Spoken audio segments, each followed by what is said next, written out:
Hey, how are you? Sure, because I always tell people. We all are too young for this dress. And Adrian, do you know Hazeldine? All right, I'm going to get started. And no, I always tell. Good evening, everyone, and welcome to the May 2026 full council meeting. Tonight's meeting is being held in City Council chambers and being streamed live on City 12 TV, as well as the City Council's YouTube and Facebook pages. We also continue to post meeting information and materials on the city's website. The meeting will now come to order, and I ask the clerk to call the roll. Councilmember Gruber. Councilmember Leslie Smith. Here. Councilmember Lupien. Here. Councilmember Martin. Here. Councilmember Monroe. Here. Councilmember Patterson. Here. Councilmember Smith. Here. Vice President Harris. Here.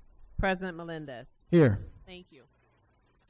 So before we begin tonight's meeting, I'd like to take a moment to reiterate the collective sentiment of this body. Rochester City Council believes that placing a detention center in downtown Rochester is wrong. It is out of step with Rochester citizens, and it flies in the face of all the refugees, immigrants, and migrants who live here today, and also those who built our community throughout history. At a time when families are struggling with rising costs for groceries, housing, childcare, utilities, and everyday necessities, the Trump administration continues to divert attention from the real challenges facing working people by targeting immigrant communities and advancing policies rooted in fear and division.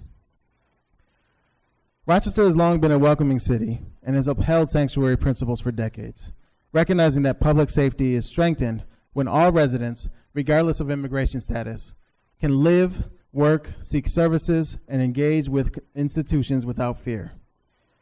In that spirit, please join me in a moment of silence for all the hardworking people, families, children, and communities who have been torn apart and are living in fear and uncertainty due to ICE's aggressive immigration enforcement actions.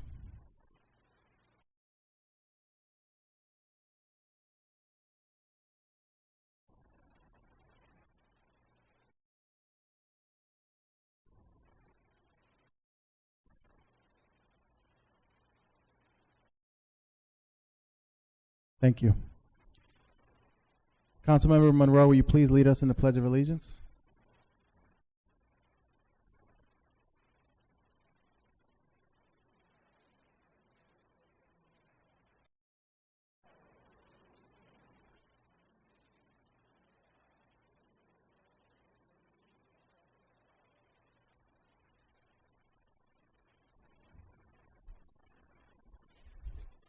This time I'd like to ask council members to join me at the podium for tonight's recognition ceremony.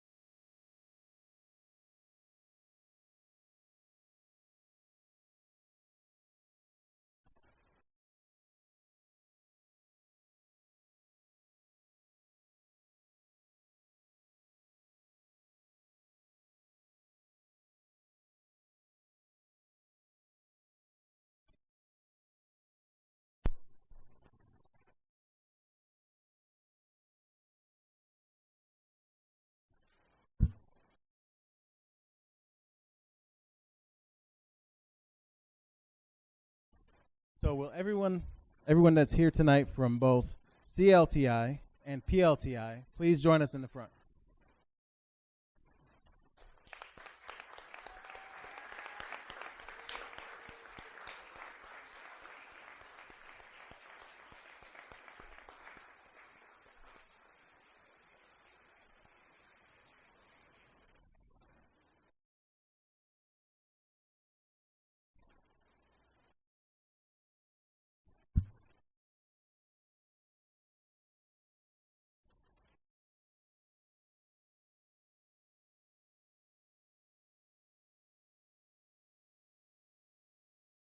So on behalf of Rochester City Council, we are proud to recognize the Greater Rochester Parent Leadership Training Institute and the Children's Leadership Training Institute for their outstanding contributions to our community. Since 2012, PLTI has been training parent leaders right here in Rochester. Their immersive 21-week program brings together intentionally diverse cohorts from across our region, all at no cost to participants. And through the Children's Leadership Training Institute, the next generation of leaders joins alongside them, building the same skills in civic engagement and leadership. The mission is straightforward and powerful: to build bridges and advocacy so that parents become leading advocates for their children.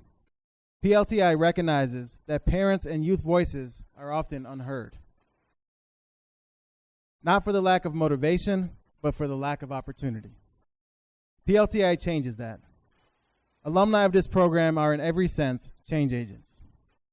To the alumni and staff of PLTI and CLTI, your dedication to families who call Rochester home is inspiring. It is a shining example of City Council's mission to build a Rochester of safer neighborhoods, quality housing, and access to opportunities for our residents. When parents and youth lead, communities strengthen. I want to say that I had the opportunity and the privilege to join Cohort 13, the parents, for one of the sessions. And they had me on my toes asking questions, but it was the right questions. And so we really thank you for being engaged citizens and for doing the work and making sure that children are being advocated for. Thank you. Cohort 4, we have Cohort 4 here.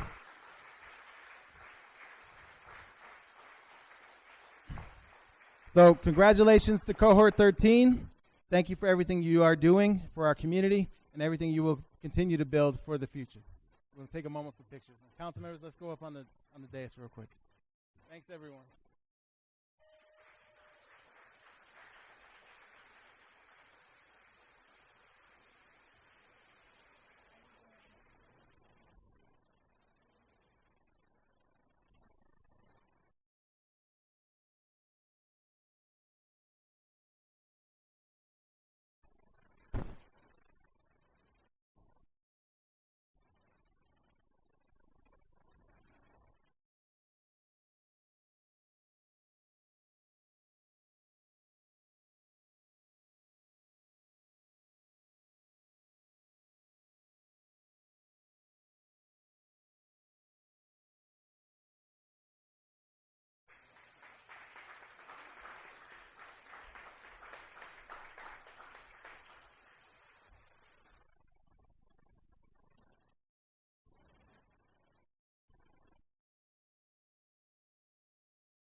So next, I'd like to bring up everyone here with the Rochester City Soccer League. Join us in the front.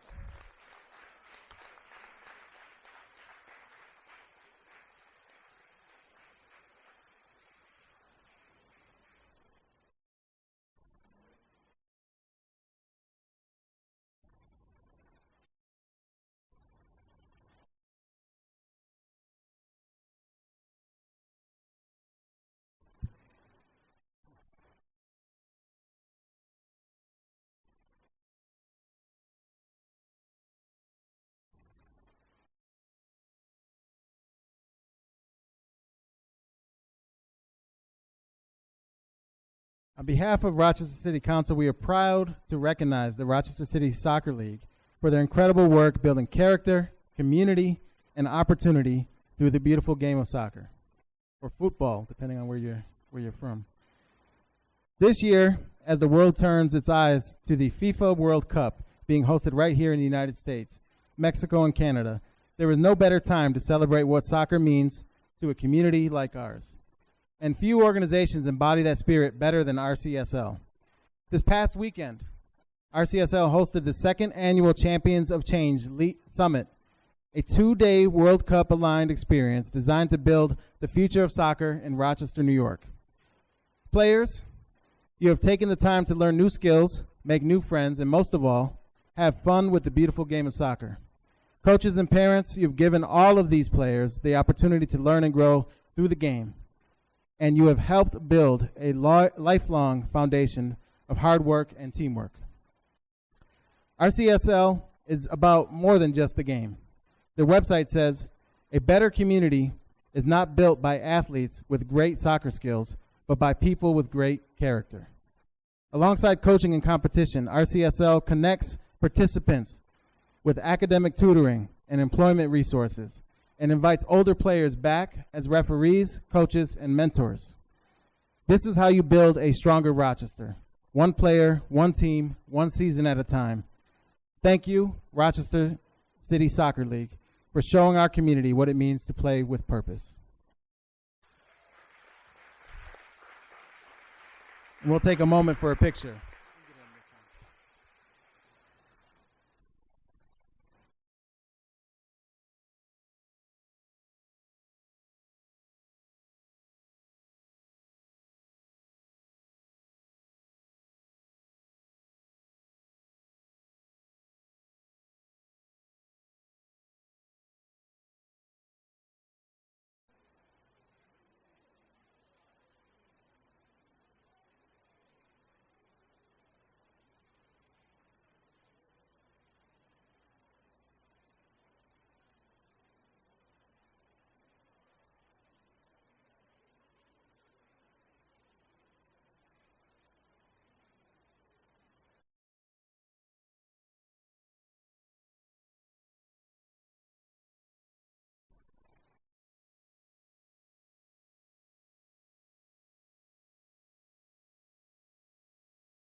When you're ready.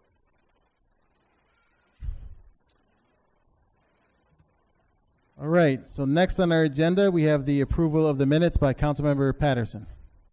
Resolved that the minutes of the regular meeting on April 21st, 2026 be approved as published in the official sheets of the proceedings. All in favor, please say aye. Aye. Aye. Any opposed? Motion carries. The following documents are hereby directed to be received and filed. The mayor submits the following: delinquent receivables report for the month ending March 31st, 2026. The council submits disclosure of interest forms from President Melendez on introductory number 147, Councilmember Gruber on introductory numbers 157 and 158, Vice President Harris and Councilmember Lupien on introductories number 171 and 179. Thank you. These documents will be received and filed. It is time for the presentation and reference of petitions and any other communications. Are there any petitions? Yes, there is one petition submitted to council by the students of Young Women's College Prep related to intro number 139. Thank you. This petition will be received and filed. Any additional? Hearing none. We'll now move on to the introduction of and action upon local laws, ordinances, and resolutions. Chairperson Patterson, the Neighborhoods, Jobs, and Housing Committee report, please. To the council, the Neighborhood, Jobs, and Housing Committee recommends for adoption the following entitled legislation. Introductory number 138, authorizing the sale of real estate. Introductory number 139, authorizing the sale of school number 20. Introductory number 140, amending ordinance number 2025-154 related to the sale of real estate. Introductory number 141, authorizing a mandatory lease agreement for the Southwest Neighborhood Service Center. Introductory number 142, authorizing a lease agreement for the Southeast Neighborhood Service Center. Introductory number 144, appropriating funds and amending the 2025-2026 budget related to the city's demolition program. Introductory number 145, approving an appointment to the Board of Stationary Engineers. Introductory number 146, resolution approving appointments to the Zoning Board of Appeals. Introductory number 147, resolution approving appointments to the City Planning Commission as amended. Introductory number 148, resolution approving appointments to the Rochester Preservation Board. Introductory number 149, resolution approving appointments to the Rochester Environmental Commission. Introductory number 150, authorizing an agreement for good cause eviction law education. The Neighborhood Jobs and Housing Committee recommends for consideration the following entitled legislation. Introductory number 143, affirming and improving a lease for the Rochester Urban Renewal Agency of Municipal Parking Lot Number 2 on Broadway. Introductory number 176, establishing a temporary moratorium on certificates of zoning compliance, site plan review, use area variances, and construction permits for advertising signs regulated by Section 120-177M of the City Zoning Code. This report is respectfully submitted by Council Members LaShonda Leslie Smith, Council Member Mary Lupian, Vice President Lachey D. Harris, President Miguel A. Melendez Jr., and myself, Michael A. Patterson. Thank you, Chairperson Patterson. That report will be received, filed, and published, and we'll proceed with the vote. Introductory number 138, authorizing the sale of real estate. All in favor, please say aye. Aye. Aye. Any opposed? Motion carries. Introductory number 139, authorizing the sale of school number 20. There was a request for discussion. Councilmember Lupian. I just wanted to explain my vote. I am planning on supporting this introductory because I believe that this is the best proposal that came in through the RFP process, and there were no housing proposals that came in. And so I am happy to support this item. Any additional discussion? Seeing none, let's try it this way. All in favor, please say aye. Aye. Any opposed? Motion carries.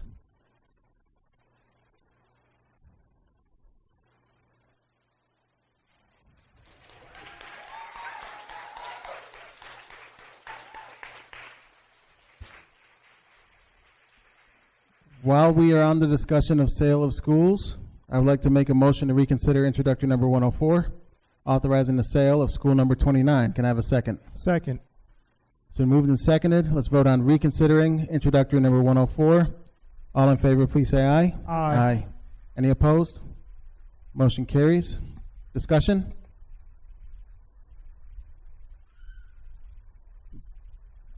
I mean, I'm happy to Councilmember Lupian. Sure. I am not planning on supporting this item, and this was not an easy decision by any means. The testimony of all the students, the teachers, and the families really touched me. There were two worthwhile visions for this building. Ultimately, I believe that city-owned property should be prioritized for housing in ways that address our most urgent needs. And right now, the lack of affordable housing is the thing that is most impacting our Rochester families, including students. And as disappointing as this outcome is going to be, I have all the confidence that RockSci is going to continue to grow, to continue to serve our children.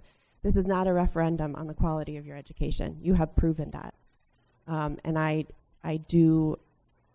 just know that you're going to find the home that's right for your school. And going forward, so that we are never again put in this position to choose between education and housing, we have to reform the RFP process so that we are prioritizing housing from the start in the RFP proposals. Thank you. Any additional? Councilmember Gruber?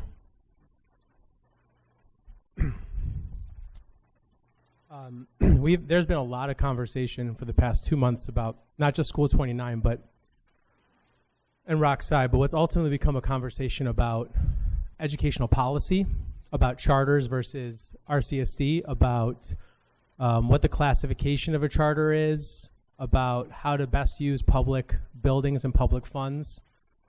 It's a good conversations to have, and I think that we should continue to have them with the entity that handles all those things, which is New York State. And if we want to ultimately organize conversations between our body, the regents, the school board, our state delegation, we should. But for anyone who's saying that this is not a specifically real estate decision, I don't know what they're looking at. We have two options right now. One option is sell a building to an entity that is ready to use it, has the money to rehab it, because we all know that RCSD doesn't return buildings without millions of dollars of HVAC and windows and other issues. So we can either sell a building to someone who's ready to fix it and operate it, or we can not sell a building. And the result of not selling a building isn't that housing magically appears. It is that we, the taxpayers of the city of Rochester, ultimately have to bear a very significant expense on a building that costs hundreds of thousands of dollars a year to just maintain. And the neighborhood, the 19th Ward and adjacent neighborhoods, have to deal with a big, gigantic, empty building. I would love for there to be a third option. I would love for there to be a housing proposal that was ready to go tomorrow. Councilmember Lupi, in a conversation you had with me, you acknowledged that the one housing proposal was not prepared to have people live in it in an ideal world, in an aggressive timeline until 2029. So even in an ideal world, we have to wait 3 years with a vacant building where we're paying hundreds of thousands of dollars of precious city money to maintain that building. I don't know how this is a choice. I wish there was a third choice.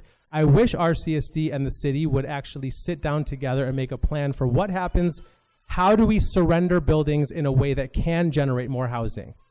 No offense to all the people who are here to support charter schools. I too would love to prioritize housing in these properties. It's just not the issue we have in front of us. We're choosing to either allow a school to move in and build the building that they have the money to build, or to have an empty building that we have to spend money to maintain. I don't know how it's a choice. I will be supporting this measure. I certainly hope 6 of my colleagues join me.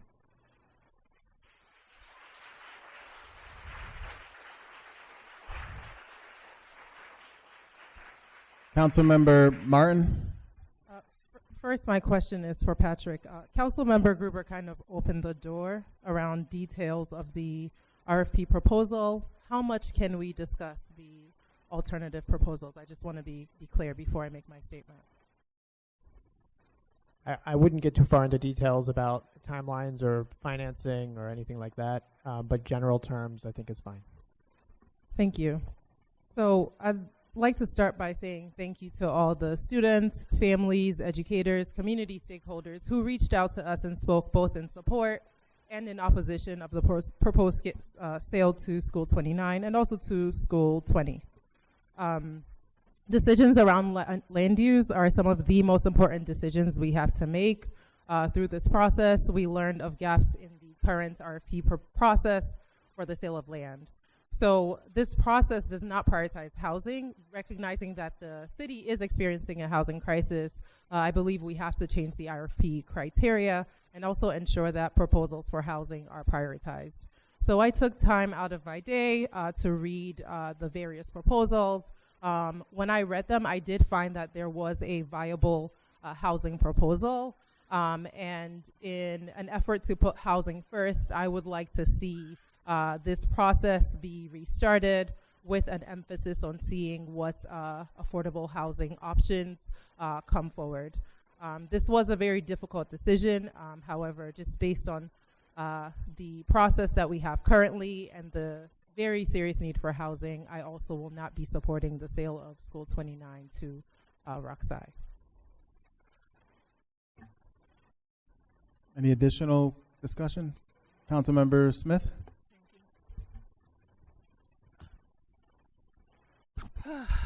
So I would like to acknowledge every student, parent, teacher, and community member who called, emailed, and spoke to council regarding this matter. This decision was made with care, consideration, and the understanding that real families are impacted on all sides. My silence over the last few weeks was intentional. It reflected my need to be thoughtful, considerate, and compassionate about the issue before us, not to engage in political theater or respond to false narratives that attempt to frame this as a RCSD versus charter families. For me, this is not about children. This is not about which children deserve access to what school. It is about the safety, stability, and care of our students and families across the city of Rochester.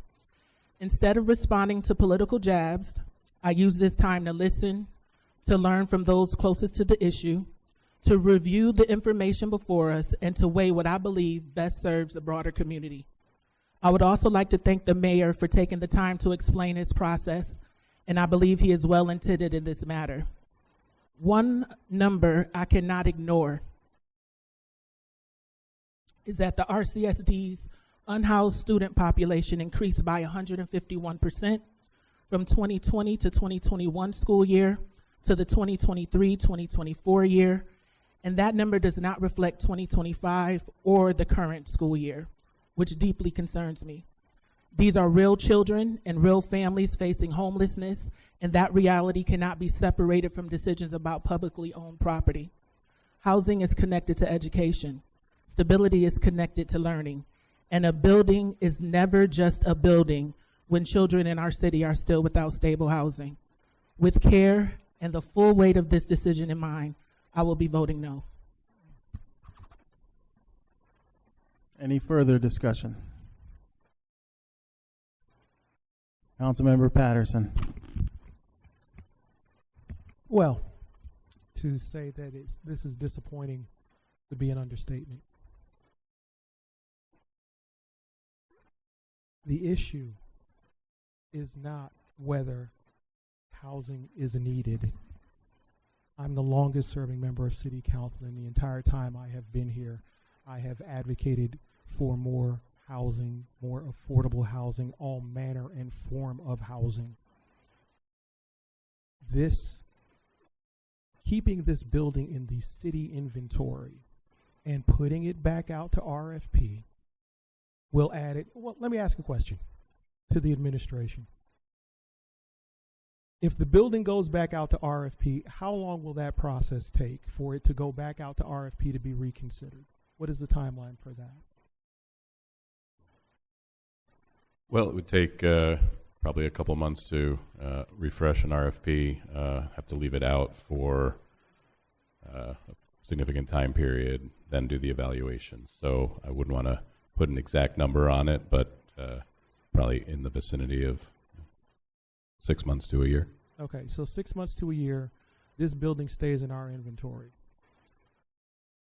But in the meantime, all of these children out here who don't have a school still don't have a school.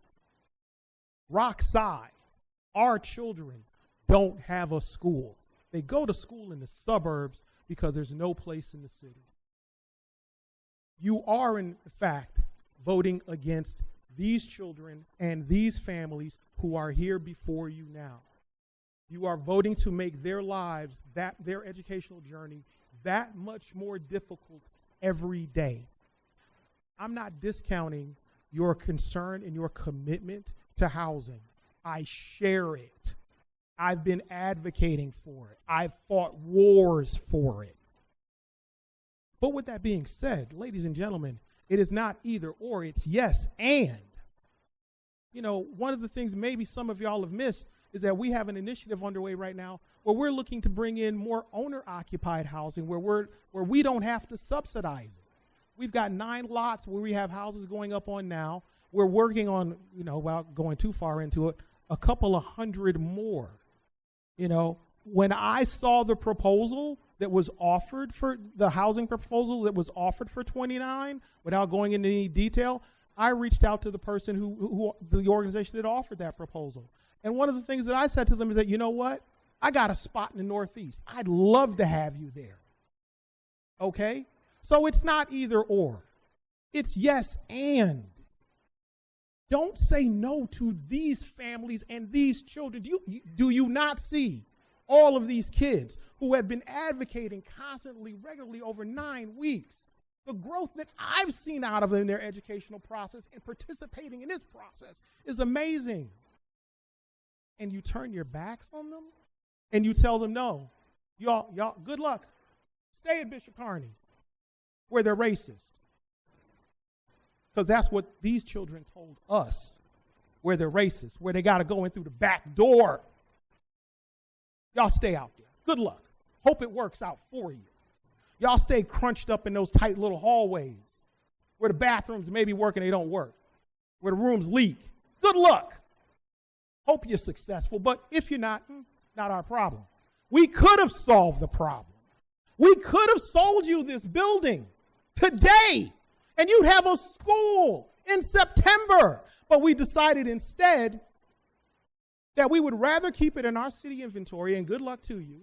And in the meantime, hopefully someone might decide to buy it from us. We don't have people clamoring to do housing in these buildings. That's just not the case. We have to almost beg people to take them. And I'm not going to go into that discussion. All I'm going to say is this. You see them? Because that's who you're voting against. You're voting against them. You see all them black and brown kids out there? Do we have any folks from the immigrant community? Raise your hand. You're voting against them. Do we have any black folks in the room? Raise your hand. You're voting against them. Got any Hispanic folks? Anybody else in the room? Raise your hand. You're voting against them. I want to be very clear that you are voting against Rochester's children today in this room. That's your vote. That's who you are.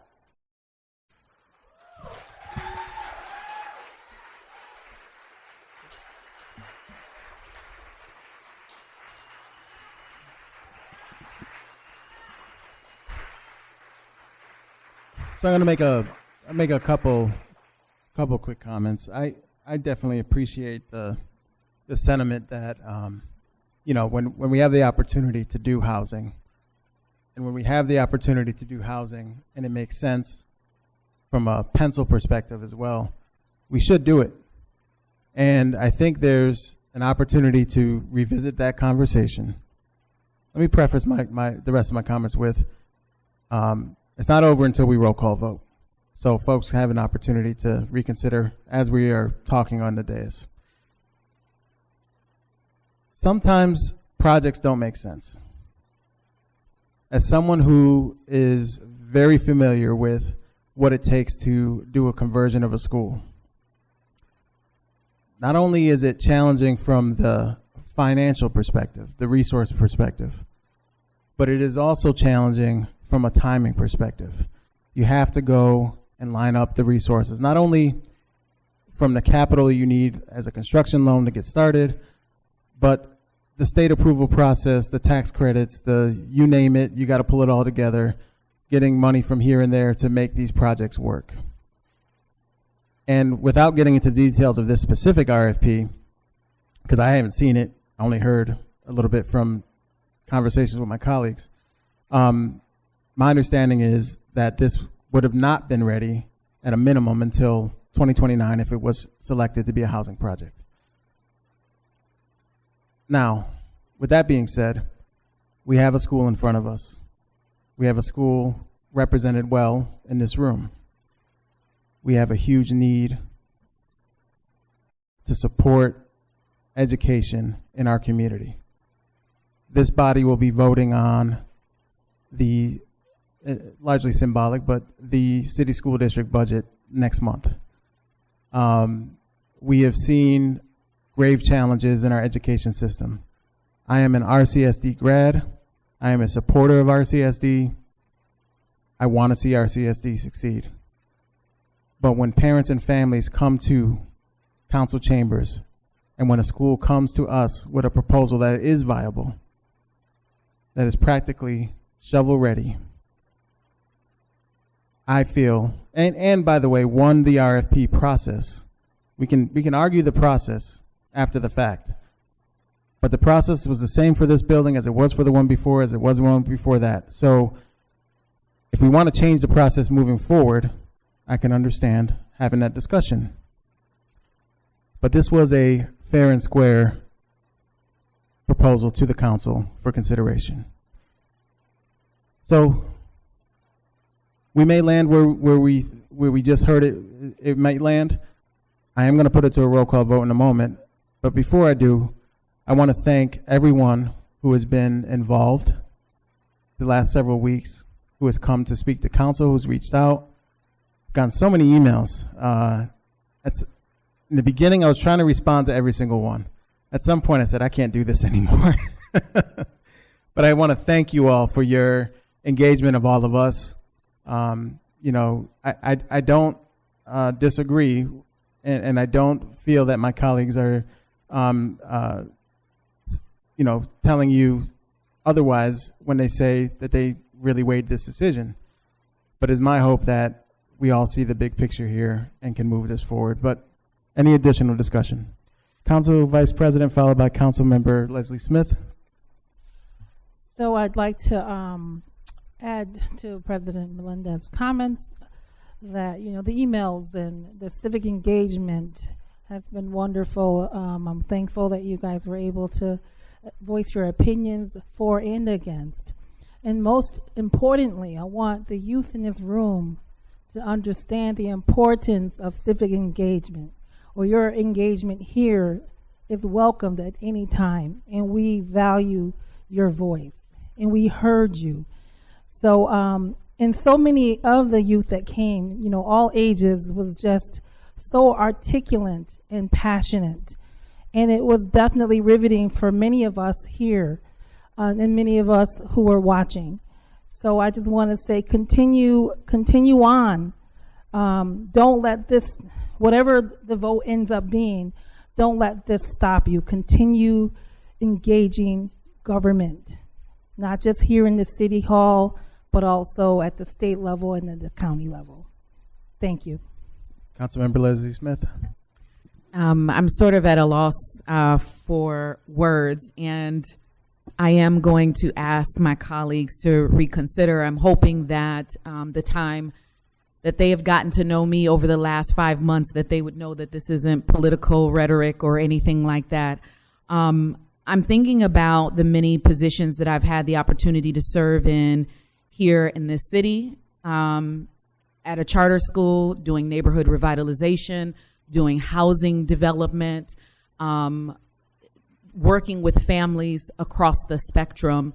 And although I so agree with my colleagues that we have a housing shortage, we have a housing crisis here, I do think that there are ways for us to work together to address that with the many vacant city lots that we have in the city of Rochester, with the land that was brought up at other points.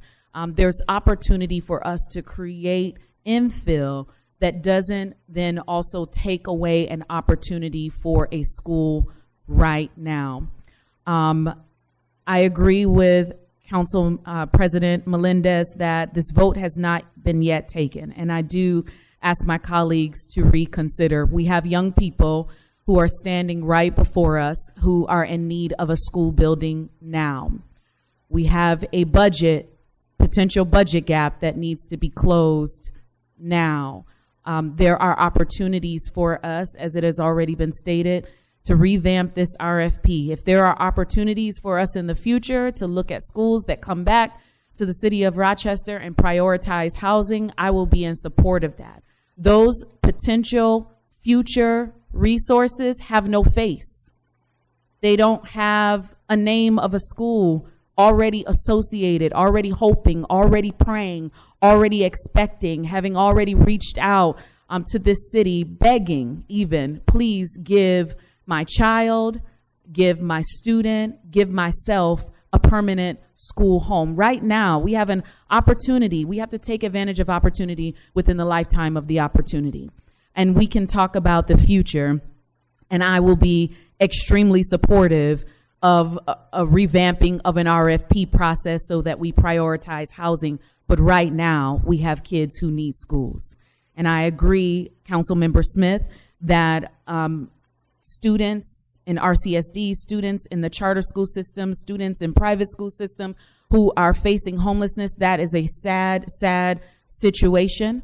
And I also believe that communities without schools, communities absent and apart from thriving, successful schools, housing is only one component of it. I know this because neighborhood revitalization is my life's work.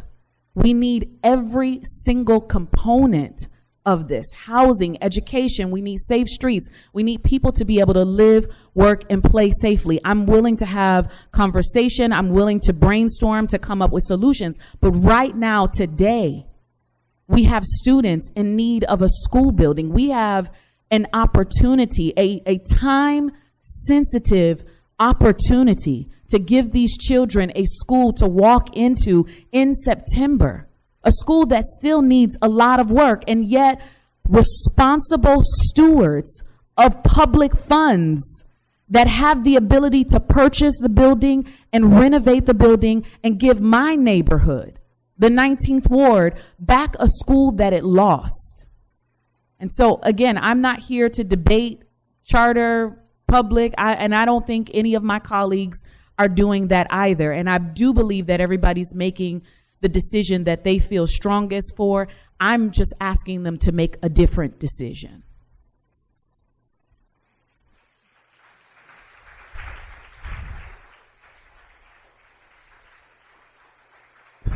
Since we made the rounds, I'm just going to ask if Councilmember Monroe, if you have a comment.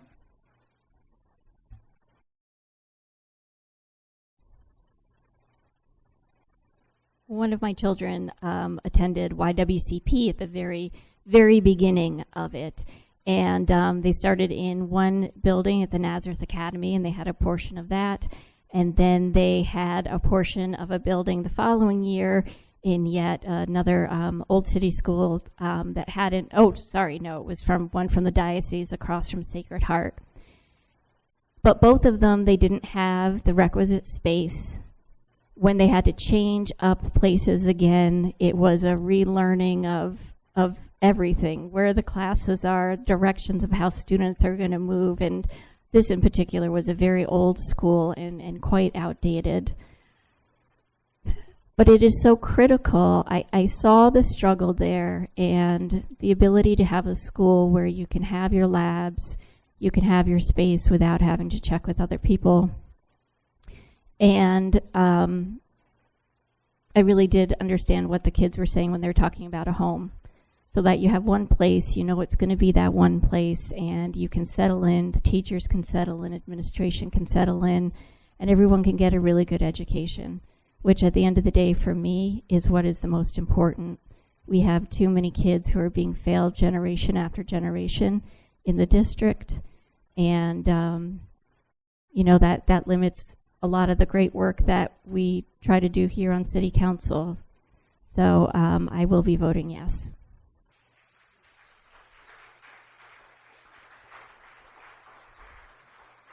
At this time, I'm actually going to ask a motion for a recess. Second. Moved. Seconded. Pardon me. Moved. All right, it's been moved. Second. Seconded. All in favor, please say aye. Aye. Any opposed? All right, we're going to be in a brief recess. I'm going to call it 10 minutes, maybe less. We'll return.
All right, at this time, I'd like to returning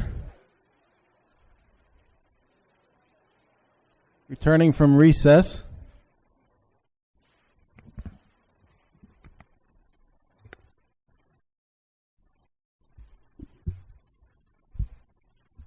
So on the floor is introductory number 104. Mr. President, Councilmember Patterson. at this time, I'd like to offer a motion to return the introductory number 104 to committee. Second. Is there discussion on that? Councilmember Lupien. I am asking us not to do that.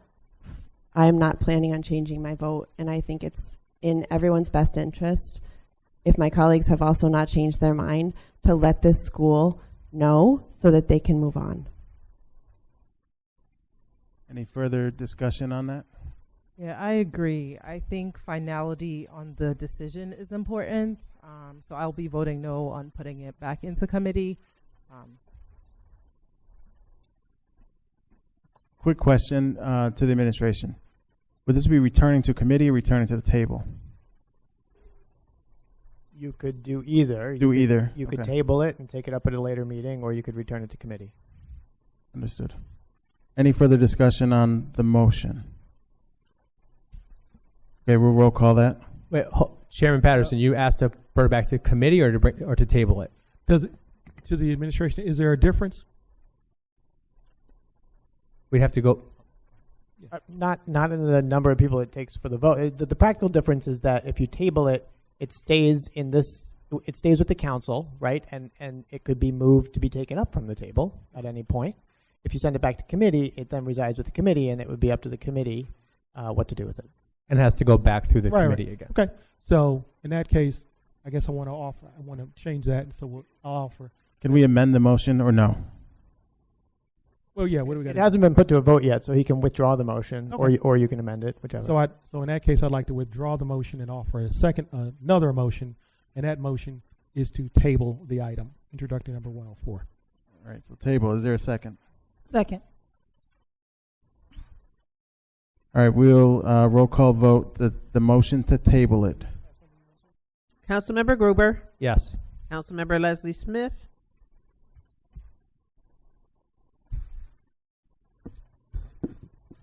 So I do think that this is difficult because I do believe that my colleagues have made up their minds, and what I guess I don't understand and could use some explanation maybe from Corporation Counsel is if there are opportunities to Councilmember Martin's point, finality is an important aspect for this school to determine what are the next steps for them.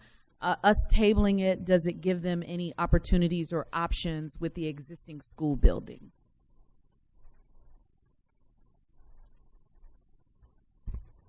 I mean, the administration can certainly continue discussions with folks at the school to see if there is any opportunity short of sale. That's all I can say at this point, unless the mayor has more.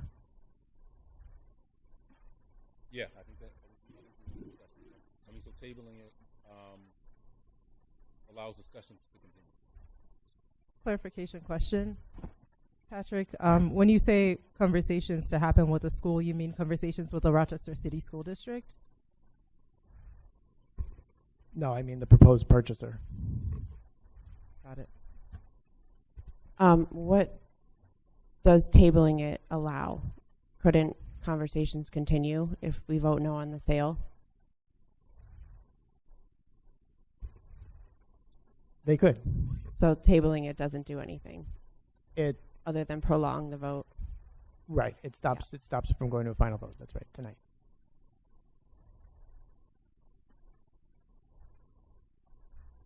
Any further discussion?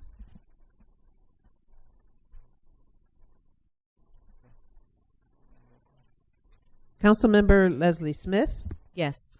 Councilmember Lupien, This is on tabling it? Yes. No. Councilmember Martin, No. Councilmember Monroe, Councilmember Patterson, Yes. Councilmember Smith, No. Vice President Harris, Yes. President Melendez. Yes. Item is tabled.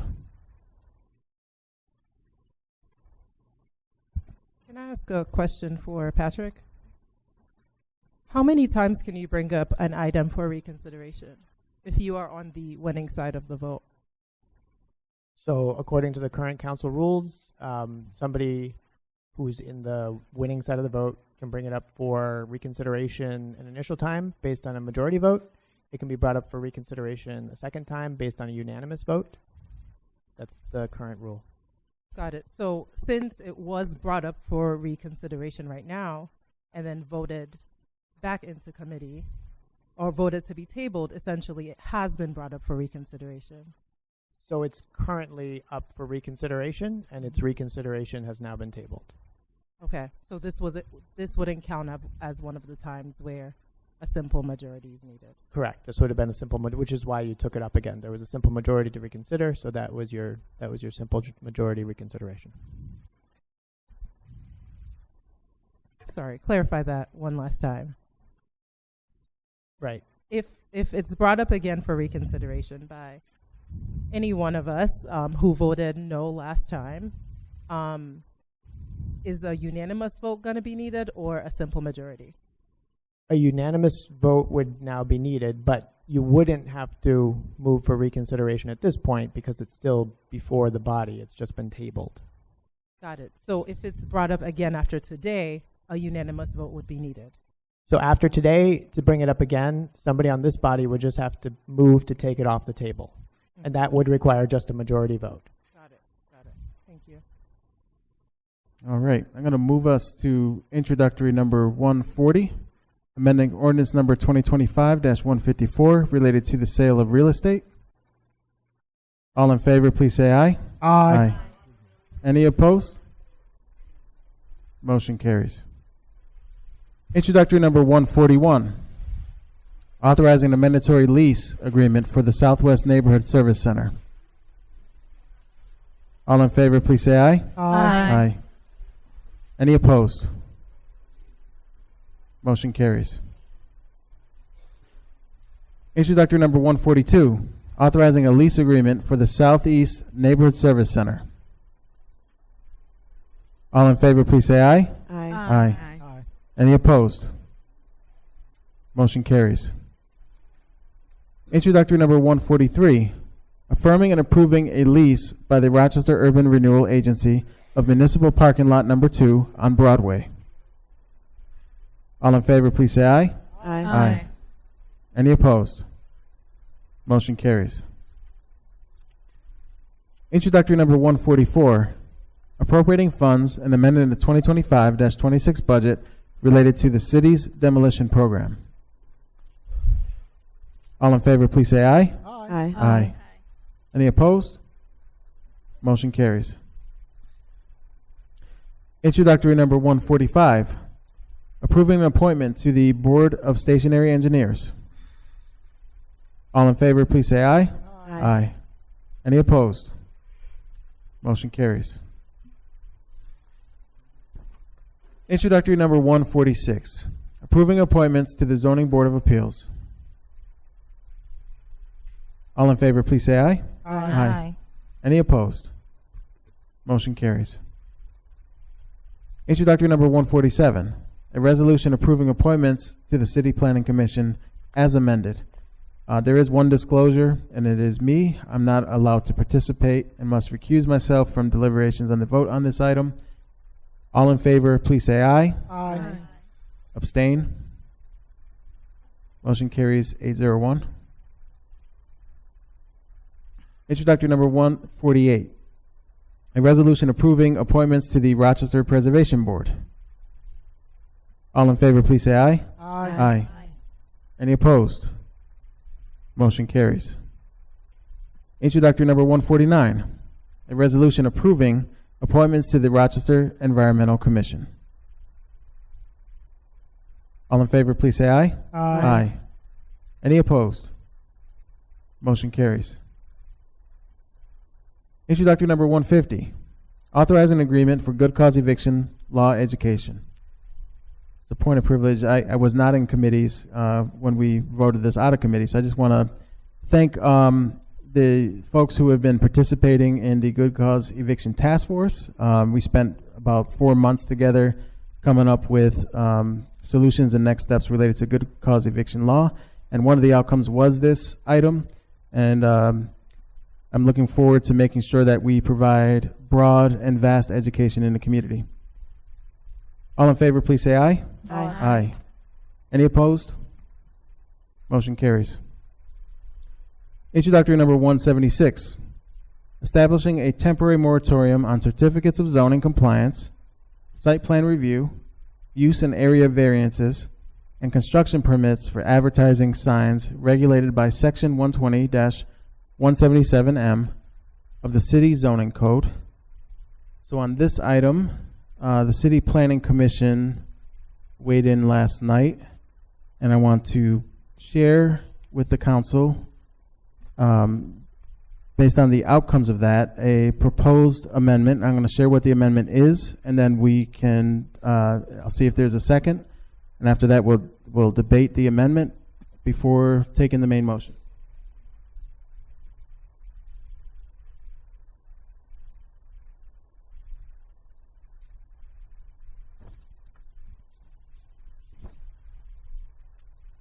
So this is pretty straightforward, the amendment, but at the City Planning Commission meeting last night, the commission recommended moving forward with the moratorium, but with a caveat being that any application that was submitted prior to April 28th, 2026, which is the time in which we submitted our request for the moratorium, still allowed to be considered by the commission and by the zoning Board of Appeals.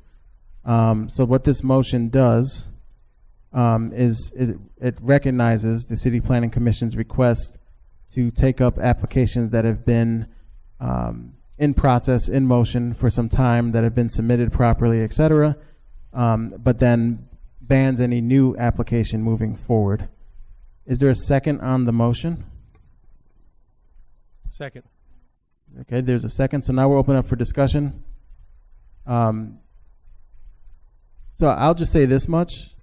For this, I think that when the City Planning Commission gives us recommendations, I like to take them serious. I wanted to put this in front of the body because I think it's important we do have a full discussion given the expediency in which we as a council put forward a moratorium application at the same time we put legislation in the cycle. So this was just voted on by the City Planning Commission last night, and we are considering this today, and I thought it was appropriate to at least have the discussion, but I'll open it up for any other discussion. Vice President Harris. So I'd like to ask the administration a few questions, if they could please, or this could be directed towards Patrick. What is the process for anything in city government where if you have a process for application, it could be any type of department where you have something where there's changes coming in, but there's items on the table or in process. What is the past practice for that? Do you consider those and they're grandfathered in and then you move forward? How does that work? Yeah, I think there are too many different scenarios, right, where we have certain things going on in one department or another department, and then there's a change of direction and how that works. So I don't know if I can answer that question generally. Mm-hmm. I know, we in law have looked at this question of moratoriums like this when it comes to land use and how they're implemented. And it's not uncommon that when a moratorium is implemented that it would cut off all pending applications. Although there's also some wisdom, right, that says, look, you may have had an application in process for some time and got some feedback and you made some changes either in site plan review or in response to one of the land use board's feedback, right? And so you've invested more time and energy. So there's an argument there that would say, well, look, you didn't see this coming, so maybe you deserve to be able to continue, with your application. So I don't think there's no kind of set standard way we do this across the board. And certainly in other municipalities that have imposed moratoriums, it's gone either way. I think it's ultimately a policy question, not a legal question. Okay. Thank you. Councilmember Monroe.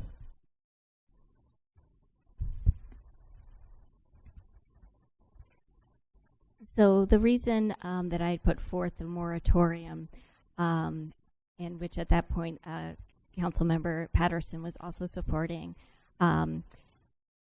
was specifically to do a moratorium that would end things as they are now. And that was in regards to concerns about decisions that the Zoning Board of Appeals was making, with regardless of both neighborhood protest and in the case of Westridge Road, also the Business Association not wanting these new billboards, but rather existing billboards, but giving them these extra size and then adding the digital aspect to it. So currently in the zoning code, you can have a billboard, but if you want to make it bigger and you want to make it digital, that's when you go to the Zoning Board of Appeals. I don't think that generally speaking, council is pro billboard, as it were, and certainly city planners across the country will argue that billboards don't do anything for a built environment, rather they detract. So to have the amendment and to kind of to backdate it to April 28th when this was first submitted to council undoes a big portion of what the moratorium is meant to do. The moratorium itself just makes everything kind of stop exactly where it is in its tracks. And then we have that opportunity to go through the zoning alignment program, which is huge undertaking for us. And this is something that has not been done since 2003. So I think it makes sense for us to take that time to look at it holistically. At this point, if you were to support the amendment, there are 1, possibly 2 more billboard applications coming through.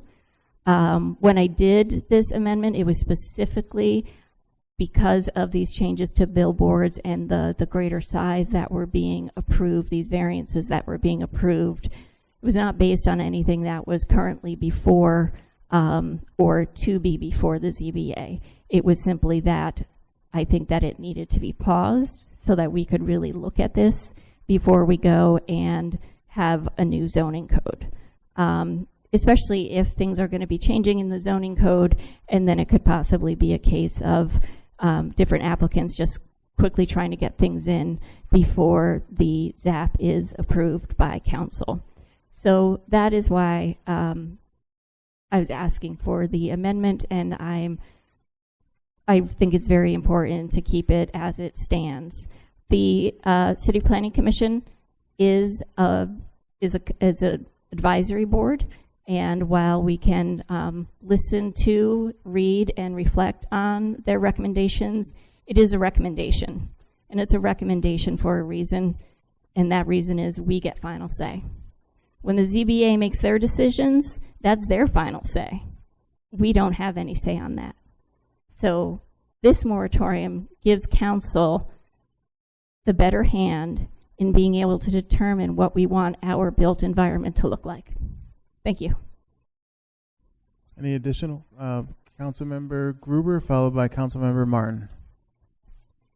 I just want to address 2 of the things that Councilmember Monroe just said. I can't speak for any other member of council, but I certainly am not pro billboard.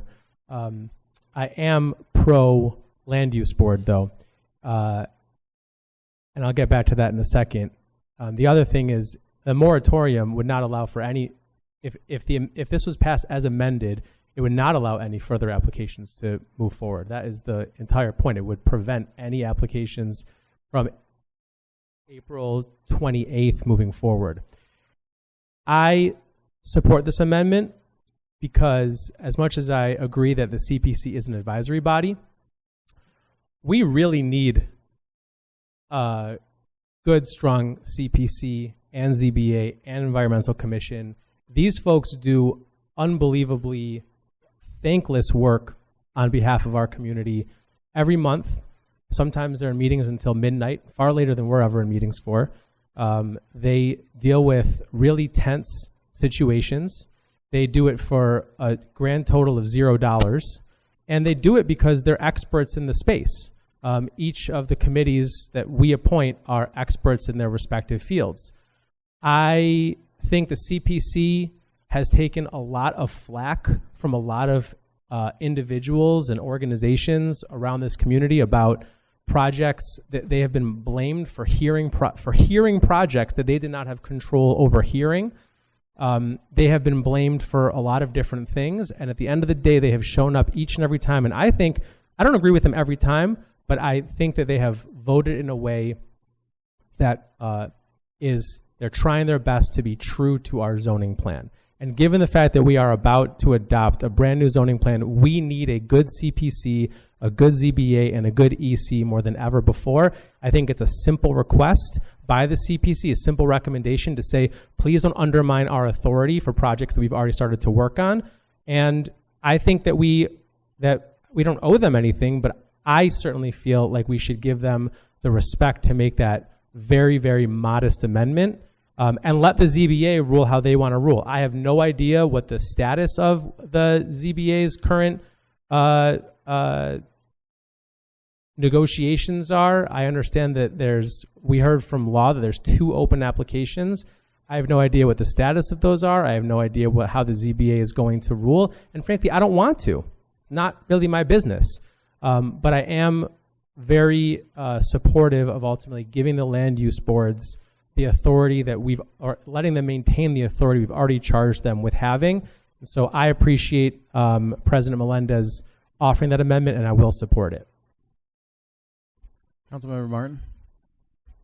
So I've received emails from community members asking for the proposal to be kept as is. I don't believe that rejecting the recommendation from the zoning board is an indictment or a critique of them or a disrespect to them. It is our job to weigh various things and ultimately make the decision. I also think, it's important that we support council members when they propose legislation. I don't think it's appropriate to make an amendment without checking with them or, collaborating with them on this. To that end, I will be opposing the amendments, and I will be listening to community members who are asking for the moratorium to remain as is. Thank you, Councilmember Martin. For the record, I did check in with Councilmember Monroe.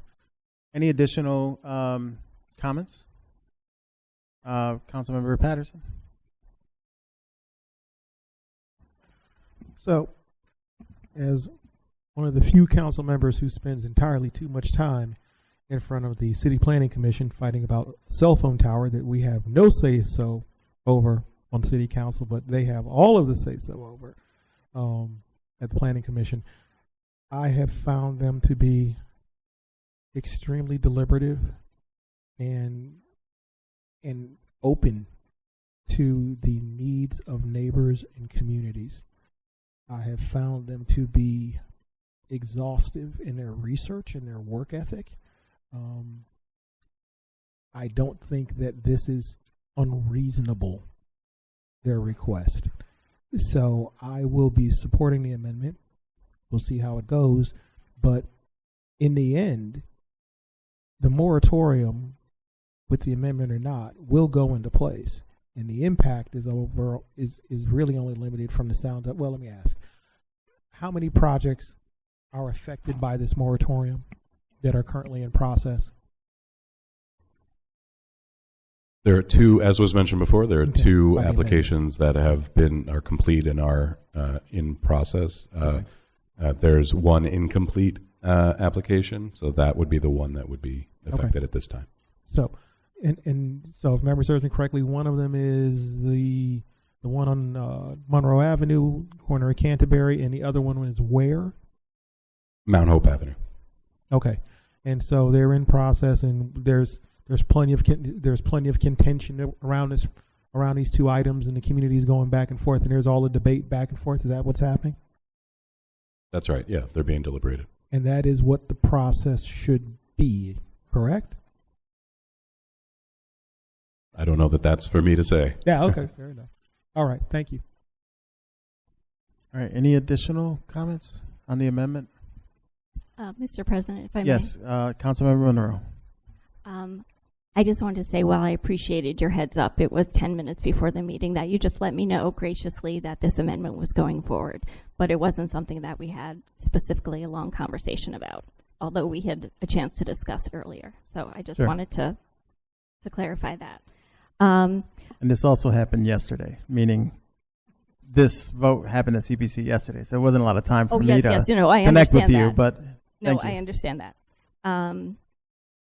So I would reiterate one of the things that Councilmember Martin mentioned is that we do have 14 neighborhood associations who are in favor of the moratorium as it stands.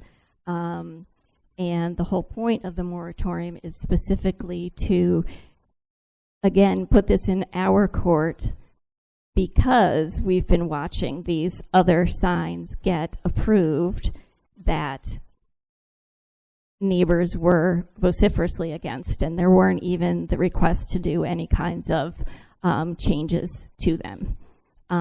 Furthermore, if we're talking about the one in question right now, you know, they had last gone to the ZBA in February. Their application was held. They had March and April to go through and continue with their process. So we are not kneecapping people, and certainly aren't after any particular project. Again, this is to make sure that we don't end up with billboards of sizes and heights that we don't want to see in our built environment. Because once they are there, the special thing about billboards is we can't ever get rid of them. It will never be in our power to get rid of those billboards. So the issue is serious. Thank you. Thank you. All right, so we'll vote on the amendment, and we'll do a roll call. Councilmember Gruber? Yes.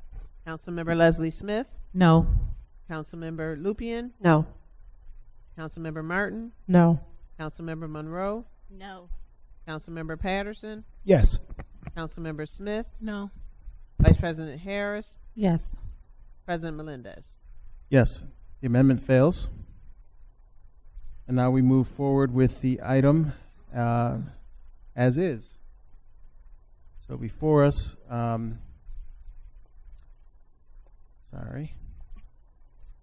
introductory 176. I just have one question for the administration. Given that we did not take the CPC's recommendation, just from a legal risk perspective, given that we have applicants in the pool that started the process, is there any risk at all for us to approve this as is? I mean, will anybody sue? It's possible. We've done the research, and we think that we're on pretty firm footing on the moratorium, given the upcoming code change. So I think we're all right. Great. Any additional questions, comments? Council Vice President. I'd just like to explain my vote. I did agree with the amendment. I thought that it was a fair, compromise and a fair, process for applications that was already in process. So I will be voting for the moratorium. So I believe that it's important that we listen to our neighborhoods and our neighborhood associations and, have a pause while we take a serious look at, this process. Thank you. Thanks, Vice President. I'm going to echo VP here, just say that I am going to be supporting the vote on the moratorium. I didn't think that the amendment was egregious and the request was egregious by the City Planning Commission, but I also think that, at this point in time, we have an opportunity to slow this down while the ZAP comes in front of us. So any additional questions, comments? Councilmember Martin. Yeah, I just want to reiterate again, I am very appreciative of the work the Planning Commission, the Zoning Board, all the different volunteers in our city who make things run. I am going to be supporting this. I think it's an example of very responsive work from a legislator. So great work, council member, and I'm looking forward to saying yes. All right, Councilmember Gruber. Yeah, I am also going to vote yes because I really don't want to see there be a stack of new applications coming while we're waiting for a new zoning code. But I do think this is an indictment of the CPC, and I do think it's an indictment of the ZBA. And I think they do really, really good work, and I think they've started existing projects, and it's a shame that we're not going to let them see through whatever work they already started. It's not worth it to me to vote no on a moratorium because most of it is not about the 2 applications in the pipeline, but rather about preventing another 20 or 30 from popping up in the next few months. I think that we have a lot of work to do as a council to really understand, appreciate, and respect the work that our land use boards do. Any final comments? Seeing none, I'll move to a vote. All in favor, please say aye. Aye. Aye. Any opposed? Motion carries. That might have been the longest set of NBD-related items in a while. Sometimes, all right. Chairperson Gruber, work. the Budget, Finance, and Governance Committee report, please. The Budget, Finance, and Governance Committee recommends for adoption the following entitled legislation. Introduction number 151, authorizing an agreement for a data extract, transform, and load solution. Introduction number 152, approving the apportionment of taxes and charges. Introduction number 153, authorizing an agreement and amending the 25-26 budget related to the Office of Emergency Management as amended. Introduction number 154, establishing a Children's Savings Account Custodial Fund. Introduction number 155, authorizing an amendatory agreement for electronic discovery assistance in litigation cases. Introduction number 56, authorizing an amendatory agreement to provide family preparedness clinics. The Budget, Finance, and Governance Committee recommends for the following entitled legislation to be held in committee.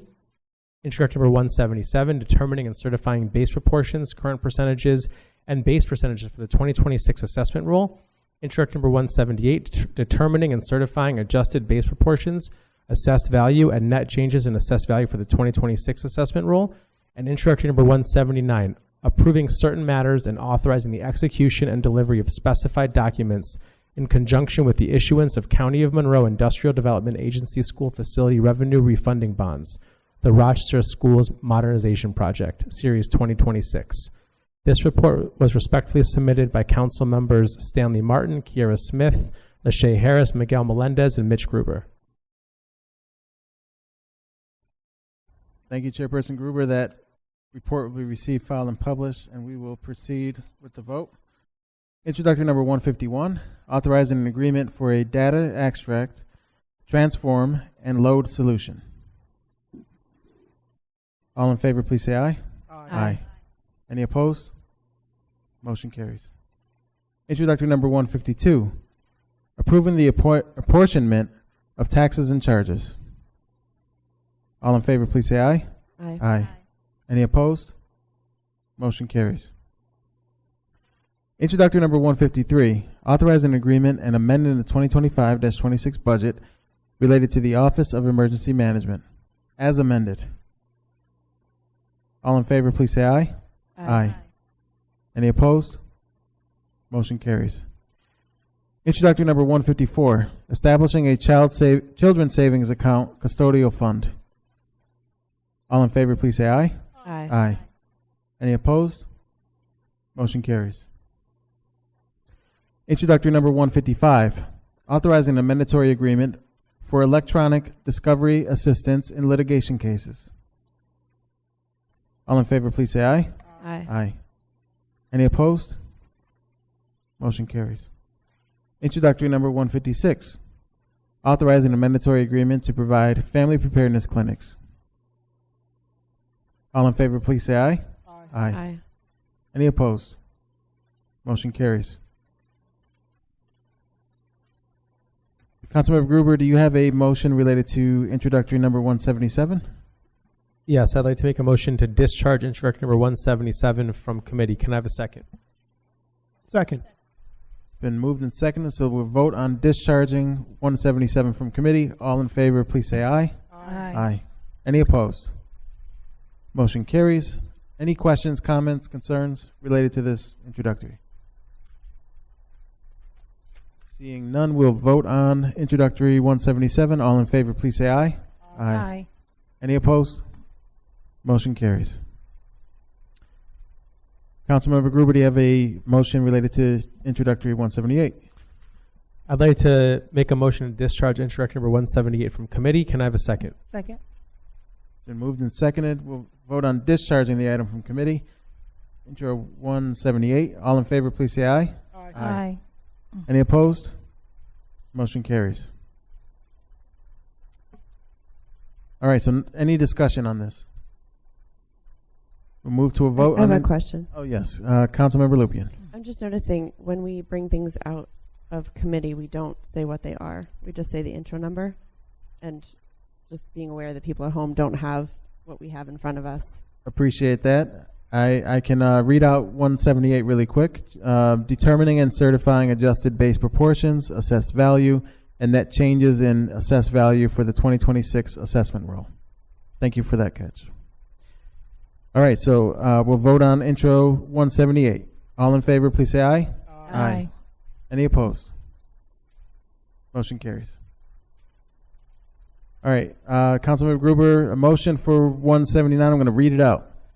Approving certain matters and authorizing the execution and delivery of specified documents in conjunction with the issuance of County of Monroe Industrial Development Agency School Facility Revenue Refunding Bonds, Rochester City School District Modernization Project, Series 2026.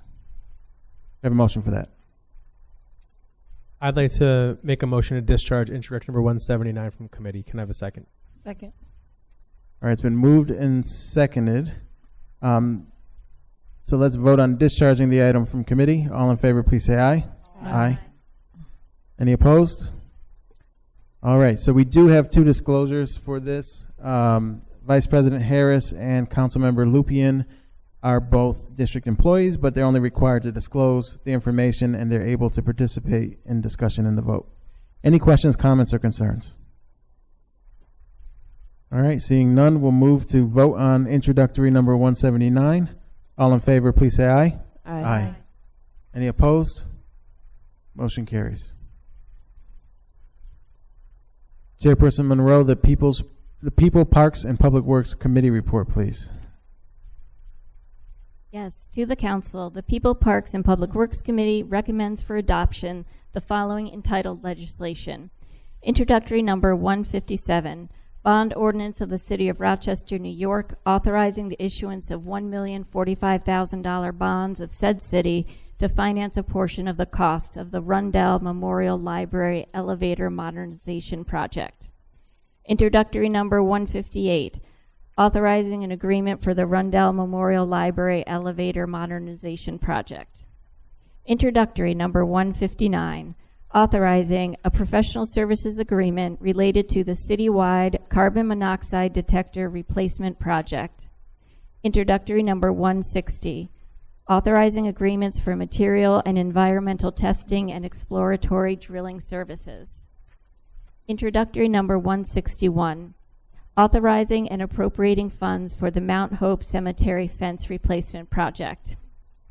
Introductory 162, resolution appropriating 2025-26 Environmental Protection Fund grant program funds from the New York State Office of Parks, Recreation, and Historic Preservation for the Mount Hope Cemetery fence replacement project. Introductory number 163, Bond Ordinance of the City of Rochester, New York, authorizing the issuance of $300,000 bonds of said city to finance the Rockland Park repair project. Introductory number 164, authorizing appropriation for the Rockland Park repair project.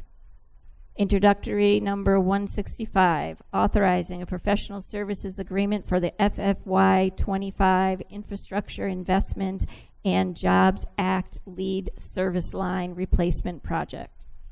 Introductory number 166, authorizing an agreement related to container replacement. Introductory number 167, authorizing agreements related to the American Society for the Prevention of Cruelty to Animals. Introductory number 168, authorizing a grant application and agreement relating to the renovation of the Trenton and Pamela Jackson R Center Playground. Introductory number 169, authorizing a lease agreement with Mentors Inspiring Boys and Girls. Introductory number 170, authorizing a professional services agreement with the Synthesis Collaborative Incorporated. Introductory number 171, authorizing an intermunicipal agreement with the City School District for the joint use and maintenance of facilities. The People, Parks, and Public Works Committee recommends for consideration the following entitled legislation. Introductory number 172, authorizing the acquisition of land parcels in fee, permanent easements, and temporary easements for street purposes for the Dewey Avenue and Emerson Street reconstruction project. Introductory number 173, authorizing the alteration of pavement widths related to the Dewey Avenue and Emerson Street reconstruction project. And this report is respectfully submitted by Councilmember Mitch Gruber, Councilmember Michael A. Patterson, Vice President Lachey D. Harris, President Miguel A. Melendez Jr., and myself, Bridget A. Monroe. Thank you, Chairperson Monroe. That report will be received, filed, and published, and we'll proceed with the vote. Introductory number 157, a bond ordinance of the City of Rochester, New York, authorizing the issuance of $1,045,000 bonds of said city to finance a portion of the cost of the Rundell Memorial Library elevator modernization project. There is a disclosure for both this item, 157 and 158. Councilmember Gruber is appointed to the Rochester Public Library as a representative of council. He must disclose only and can participate in the deliberations and the vote. So 157, this requires a roll call. Councilmember Gruber, Yes. Councilmember Leslie Smith, Yes. Councilmember Lupian, Yes. Councilmember Martin, Yes. Councilmember Monroe, Yes. Councilmember Patterson, Yes. Councilmember Smith, Yes. Vice President Harris, Yes. President Melendez. Yes. Thank you. Motion carries. Introductory number 158, authorizing an agreement for the Rundell Memorial Library elevator modernization project. All in favor, please say aye. Aye. Any opposed? Motion carries. Introductory number 159, authorizing a professional services agreement related to the citywide carbon monoxide detector replacement project. All in favor, please say aye. Aye. Any opposed? Motion carries.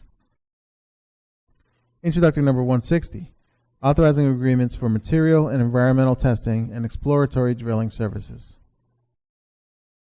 All in favor, please say aye. Aye. Any opposed? Motion carries. Introductory number 161, authorizing and appropriating funds for the Mount Hope Cemetery fence replacement project. All in favor, please say aye. Aye. Any opposed? Motion carries. Introductory number 162, a resolution appropriating 2025-26 Environmental Protection Fund grant program funds from the New York State Office of Parks, Recreation, and Historic Preservation for the Mount Hope Cemetery fence replacement project. All in favor, please say aye. Aye. Any opposed? Motion carries.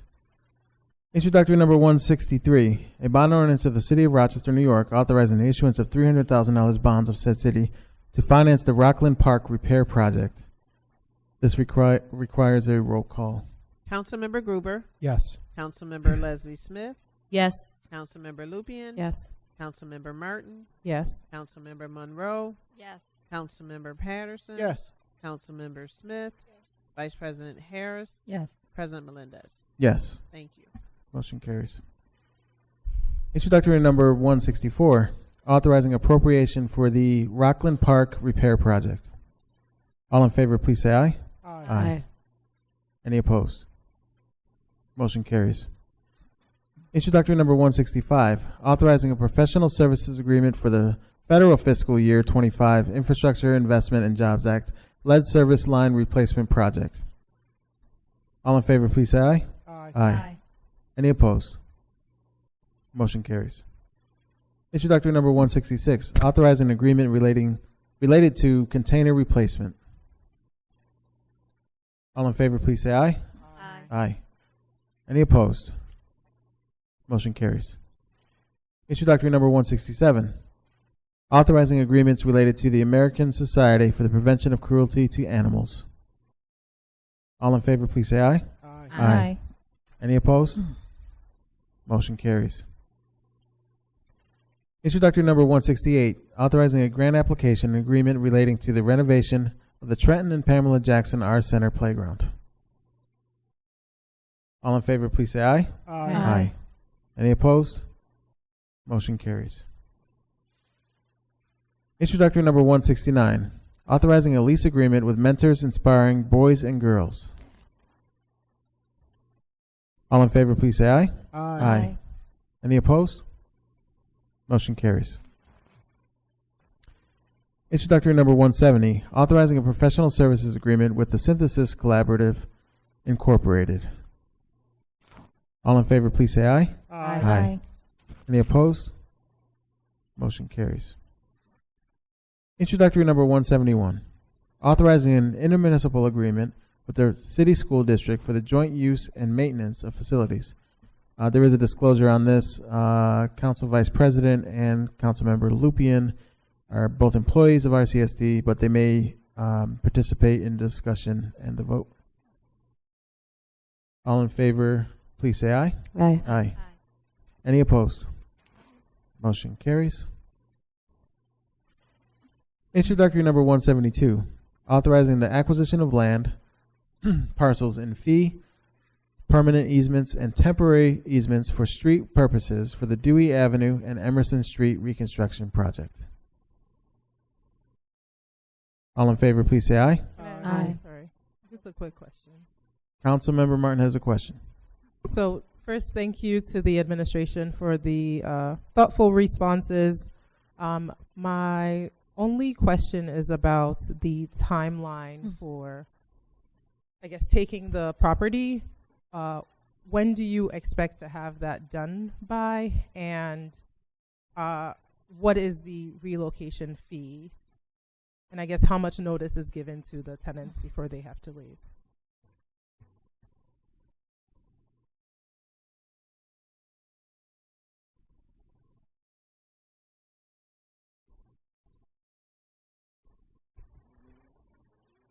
Yeah, I don't have the answers for you off the top of my head. When it comes to the tenants and relocation, it's often an iterative process. So there's not kind of a hard deadline, right? And I think part of the problem here is we don't even know the extent to which this building is tenanted, right? So we're early in that discovery process, but to the extent we can give you concrete answers, we'll try to get that to you in writing. Thank you. Just give me a range, I guess. Are you assuming this will happen in like 6 months, a year? What's your general timeline? We'll try to get you something in writing. I really can't speculate. I mean, we've had folks in the context of Bull's Head, for instance, right, where we're moving to, and it's been months and months and months and months, over a year, right? So a lot of it depends on the work that needs to go into it. Got it. Thank you. All right, so we will vote on this item. All those in favor, please say aye. Aye. Any opposed? Motion carries. Introductory number 173, authorizing the alteration of pavement widths relating to the Dewey Avenue and Emerson Street reconstruction project. All in favor, please say aye. Aye. Any opposed? Motion carries. Vice President Harris, the Public Safety Committee report, please. Thank you, President Melendez. To the Council, the Public Safety Committee recommends adoption to the following entitled legislation. Introductory number 174, authorizing an agreement related to psychotherapy services. Introductory number 175, amending ordinance numbers 2026-24, 2026-25, and 2026-26 related to the New York State Division of Homeland Security and Emergency Services Grant. This report is respectfully submitted by Council members Mitch Gruber, Lysandra Leslie Smith, Mary Lupien, Stanley Martin, Bridget A. Monroe, Michael A. Patterson, Kiara Kiki Smith, President Miguel A. Melendez Jr., and myself, Vice President LaShady Harris. Thank you, Vice President Harris. That report will be received, filed, and published, and will proceed with the vote. Introductory number 174, authorizing an agreement related to psychotherapy services. All in favor, please say aye. Aye. Any opposed?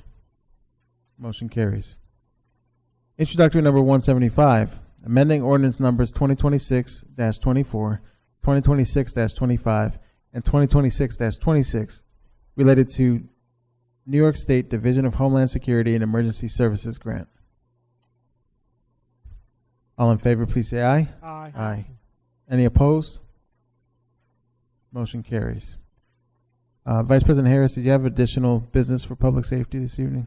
Yes, thank you, President Melendez. For my colleagues, we did receive some additional answers to questions related to introductory number 132, authorizing an agreement related to the Bell credit card services.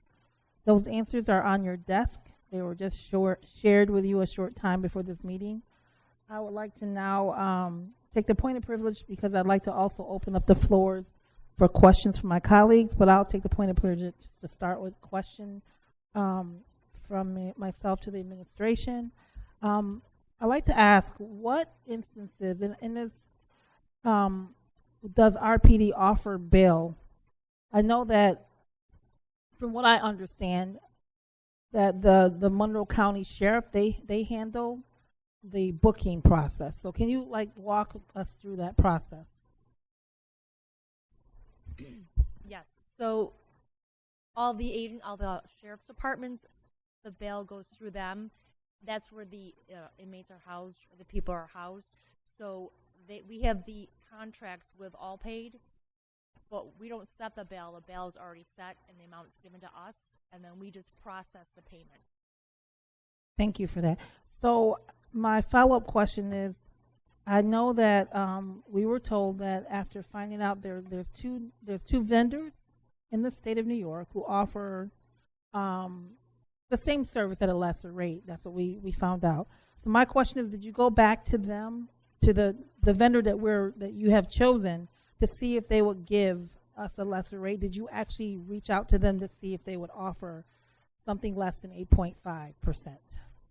Yes, we did. We talked to them thoroughly and at length in regards to the service fee. And I do know that the service fee was much less last time around, but due to the risk management situations that they take on, that is the fee that they can give us at that time.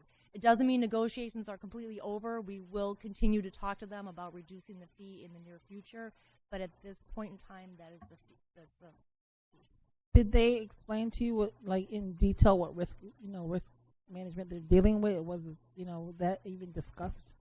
Overall, it's services in general that they provide, and all services have gone up over the last couple of years. So it's a combination of the service they provide, the risk management. If someone doesn't pay, they assume all the risks. So that is a huge portion of why the fees have increased. Thank you. I'll open up the floor to my colleagues who have questions. Councilmember Martin. Yes, thank you for your questions, Vice President. Did you talk to any other vendors outside of All Paid? We have not spoken to any other vendors, but through our research, there's only 2 other vendors that do have credit card service payments that you can use for courts in this situation, but that's not their sole purpose. All Paid is specifically for bail workflows only. The other 2, if you want to call them competitors, they also have credit card services, but it's not just for the courts. It's also to pay utilities online and or like property management, fees associated with other government agencies. So it's a combination of things. All Paid is like a sole source. So they're only ones that specifically deal with bail workflows, which is why 57 out of the 62 counties in New York State utilize them. And more specifically, first quarter in the city of Rochester for bail, we had 83 bail transactions. 73 of them were cash, and only 4 were credit cards. So prior to anyone coming forth and bailing someone out, they are given their 2 choices, and we also let them know what to expect with the credit card service fees as well. Thank you. To Mayor Evans, is it possible to talk to the other 2 competitors as they are offering lower fees, and that 8.5% rate that community members pay would not be reimbursed to them if their family member or loved one shows up to court? The purpose of bail is just to ensure return to court, and the bail is given back after there is return and the case is closed. However, the 8.5% fee is not given back. So I'm interested to hear, I guess, why we didn't talk to folks with lower pricing.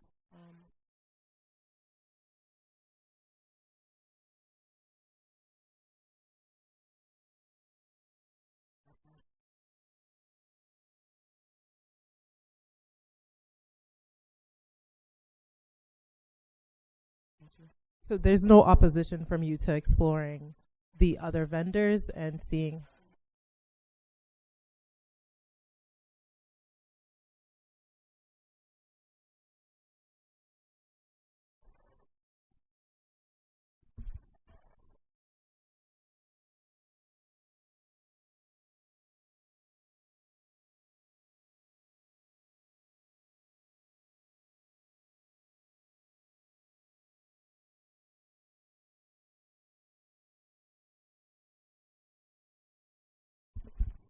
Yeah, that's helpful. I think in the in-between time, I guess I thought there would be conversations since we knew that the date was the expiration date was the end of this month.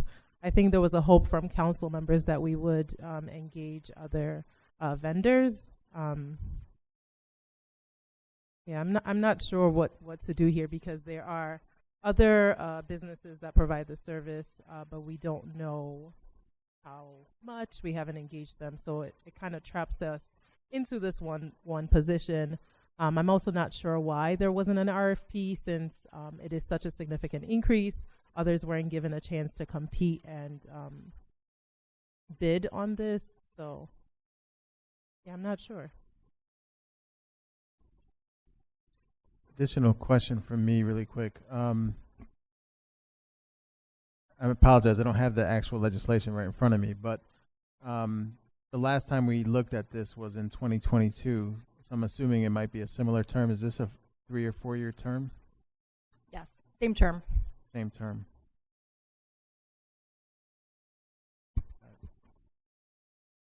Any additional thoughts or questions? Councilmember Monroe. As I'm reading this, I just want to be clear. The credit card is the person's private credit card. It's just the bill is being processed through this particular vendor, or do they have to get a special card to be able to use this vendor? It is their credit card. They don't need a special card. Okay.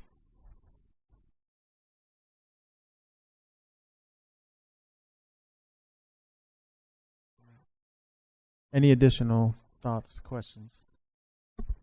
All right, so this item is held and has been held. I think the question really is, given that it's going to expire, the contract's going to expire at the end of the month, does this council want to move forward with bringing it out of committee and voting on it? Not on the floor right now, so I think the question is that something this council wishes to entertain tonight? If so, yes. So if it's held, if we don't vote on it today, it expires. So that means that folks are unable to utilize the Bell system. Is that correct?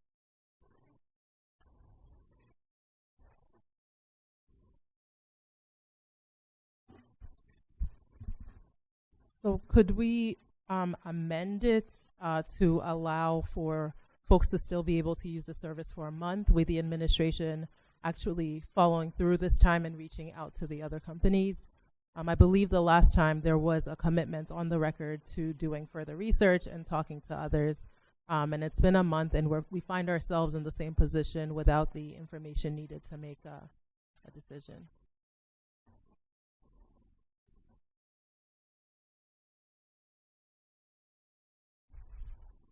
Not on the floor, so does any is there any comment from the administration? So, contracts over a year, we need council approval, right? We can't extend the term of the current contract, which is 4 years, without council approval. And as the president just said, there's nothing on the floor other than this legislation. So I think this is the only move presently. I think the question, to Councilmember Martin's point, is whether or not, if the council decided to pull this out of committee and vote on it, could we change the terms to be 1 month or? Exactly. So we get more information, and if there are any other issues, we can talk about extending the term. Looking to avoid a lapse in service is what I understand. But we don't know what terms the company will allow. I mean, we can make up whatever terms we want, but if they don't want to do an extra month, and for them it requires a year, that we're not having conversation with them. We don't know. Right. And I think your point is exactly right. We don't have the information we need to make an informed decision. I think we were all hoping and committed to getting more information back from the administration, weighing it and seeing what the best option is. And without that information, it kind of puts us in the same exact position where we were a month ago with no additional information. Like, I can't reach out to a company and negotiate on behalf of the administration. It's their role to enter contracts, so they do that negotiation. Otherwise, I would have done it myself. Another question. Councilmember Smith. To Councilmember Gruber's point, we don't know the extent to which they would extend. Do we know if it's possible to, I don't know, get an extra 30, 60, 90 days in the contract? Just for confirmation. So I don't have the legislation in front of me because this was from last month. What do you say?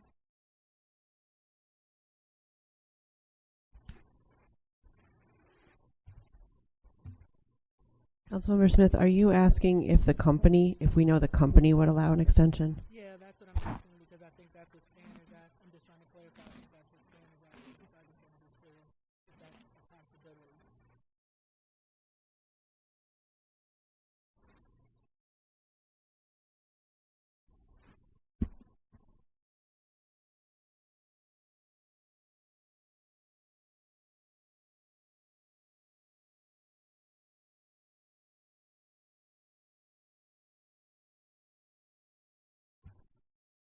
Just let me say, my understanding that there were questions that were asked. We provided answers to those questions. I was never under the impression that we were looking for another vendor. If that was the case, I can tell you I was not told that. Was that the impression of our staff, that we were looking for another vendor? So, I mean, I can read these questions that we answered, which is what we did. We provided answers to these questions. Anything in terms of looking for another vendor, that was not something that was on my desk. My understanding was that this item was held because there were extensive questions that needed to be answered. The questions were answered, and then it was going to come back up at this meeting, so that way there would not be a lapse in us being able to offer credit cards to the small, minuscule amount of people that actually use credit cards. So, yeah, so that was my understanding. If there was if there was something else that was out there, that was not my understanding at all. And I never got that through. I mean, I can read into the record the answers from council that we got as it relates to this item. And I believe you have that in front of you. And so that's where I was at on this. So I never thought that we were entertaining going with a separate vendor or trying to get another vendor. I think it sounds like there may have been a miscommunication, and I appreciate you clarifying that. For me and some others on this body, we were looking to see the other rates for other vendors. So I hear you and receive that entirely. But now that we know we are interested in seeing the rates for other vendors, I guess, how do we move forward with not making a permanent decision and keeping it at 8.5%? And buying ourselves, and also preventing the lapse in payments. So I guess I think here's what can happen. I mean, look, you don't have to approve this. It lapses, and you put it out to RFP. That's what I recommend. But don't call the mayor's office at 428-7045 if we are not offering credit cards. And remember, it is only a small amount of people that we offer credit cards to. A lot of the reasons why people don't want to do this, and this company can say, hey, I won't do it. And they won't do it because it may not be worth the cost, because we have so few people who actually use credit cards. So I think that's that's the option that we're at. But you have my commitment that we always have clauses in our contract where at any time we can go back and say, hey, we want to end the contract. We may have to pay a fee if we can find someone that pays a better price. But remember, it's just not the price. It's also their ability to be able to meet the needs that we have. Because the worst thing that we want is to get someone that pays a better price and they overcharge the person or they don't have the equipment.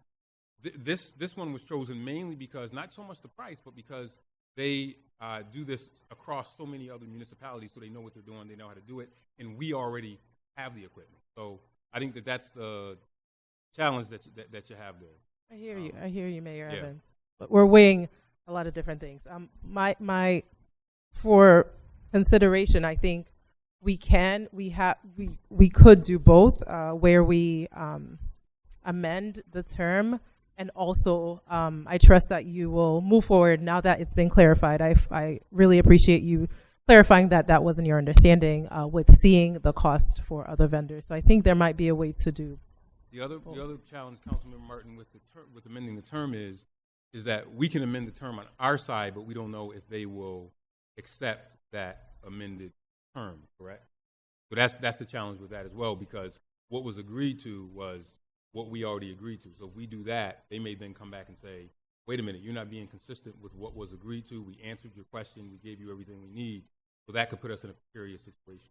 My recommendation would be for if we want to continue to offer bail, and again, it's such a small amount of people that actually do this, that we approve this as is, and then go back and have a conversation about shortening the term or whatever, and then put this out to RFP and see what we get back, or not do it at all. It will lapse. We won't be able to offer bail for a month or two, and then see what we get back from the RFPs related to to what we put out. But again, understanding that there is no guarantee that we still may get a better rate even after it goes out to RFP. And anything we put out at RFP is we have to follow New York State and competitive bidding. So it's just important to weigh those options. Councilmember Leslie Smith. It looks like that question was answered in terms of the list of similar vendors and their processing fees, unless I'm not understanding this correctly. There's example scenario, all paid. The vendor that we're considering now in court was the second one, and then ACI. Am I correct in understanding that? So it looks like the fees are similar. All pay is about 7%, or has been in the past. In court was 3.5 plus a New York fee of 3%, and then ACI was 2.5 to 3% plus another New York fee 3%. So it sounds like the three vendors that were provided are comparable, but all pay is a little bit higher. And the other thing is, which you would have to add into those other ones that is not accounted for, is that we would then have to be responsible for getting all new equipment, which is different because you would be switching vendors. So in the end, it could actually cost us. But I think in terms of, I don't like using that term split the baby, but I think in terms of getting at this conversation about cost, we could move forward while at the same time still investigating the cost and modifying the terms of the contract, which we do from time to time. But we would have to have a conversation with the vendor. Any additional? Thank you. So I guess the question then is, do we want to move forward with introductory number 132 tonight? And if so, someone has to make a motion. President Melendez, I'll make a motion to move forward with introductory number 132. So we'll be discharging that from committee. Yes, I'll make a motion to discharge introductory number 132 from committee. Second. All right, so we have a motion and a second to discharge. We'll vote on discharging. All in favor, please say aye. Aye. Aye. Any opposed? All right, that motion carries. So any further discussion? I know that we discussed this at length, but Councilmember Martin. Mayor Evans, okay. Just give me I'm going to take your word, right? This is a new year. We're working together. You're saying you're going to move forward with researching other options, how much it costs, and giving it back to council over the next month? But now we're clear. I mean, I wasn't here when what was asked. Sometimes because I got these big ears, my hearing is sometimes better than others. And being that I know most of you guys, I know what you're thinking. I think we should be able to get some type of answer within a month, but I just want to be clear on what we're asking for. And what you're asking for is, are there other comparable ones that are lower? And if they are, could there be conversations with the existing vendor about modifying the existing terms and what it would take for us to have to change that going forward?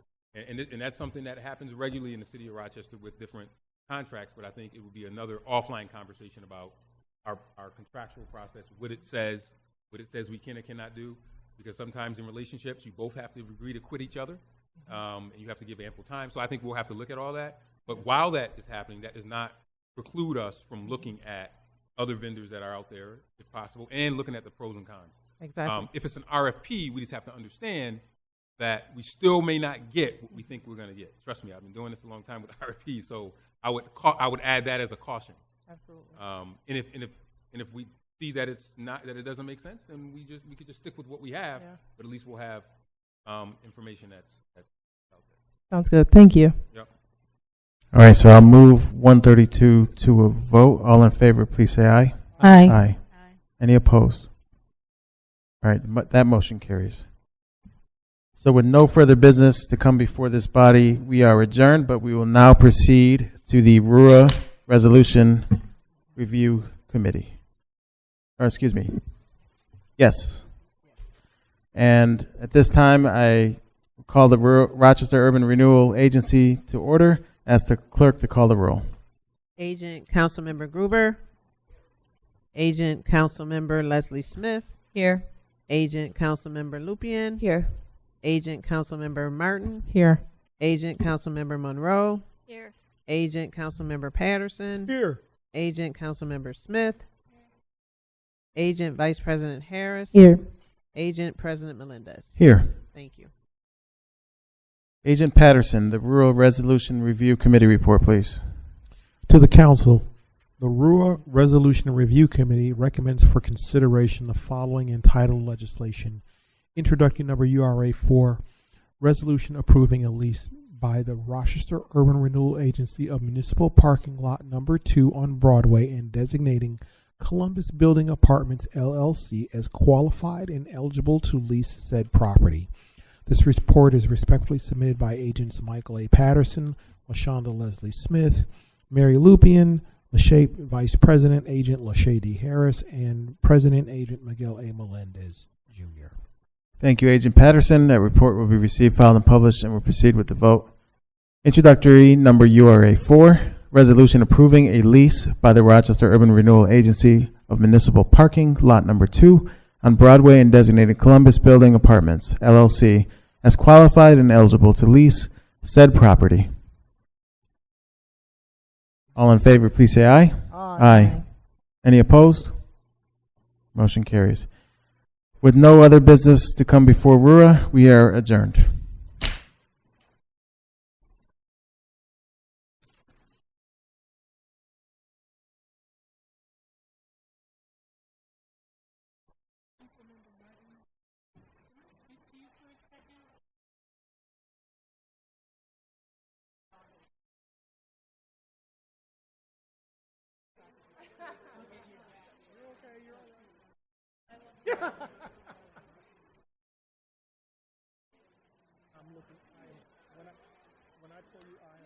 When I tell you I am so looking